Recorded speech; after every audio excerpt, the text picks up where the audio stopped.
রুবা, আপনাকে ধন্যবাদ। আপনি ঠিক যেমনটি বলছিলেন যে আজ সকাল 11টা থেকে সংসদীয় কমিটির যে বৈঠক, সেই বৈঠকটি অনুষ্ঠিত হতে যাচ্ছে এবং প্রথম যে বৈঠক সেই বৈঠক অনুষ্ঠিত হতে যাচ্ছে এবং সংসদ সচিবালয় ক্যাবিনেট কক্ষের লেভেল 2-তে এই বৈঠকটি অনুষ্ঠিত হবে।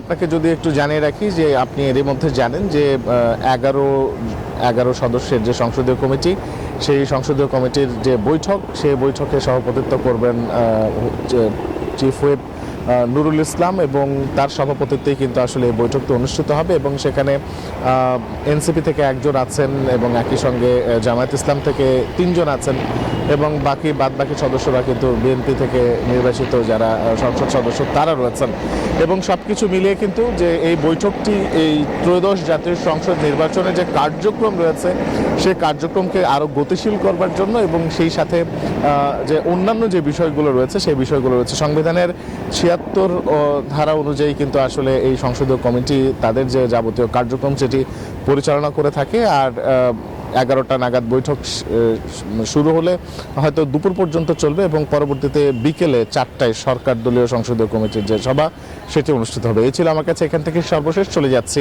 আপনার কাছে আবারও রুবা স্টুডিওতে। 200-র বেশি সার্ভিস ও ফিচারে লেনদেনের সব বিকাশ অ্যাপে সম্ভব।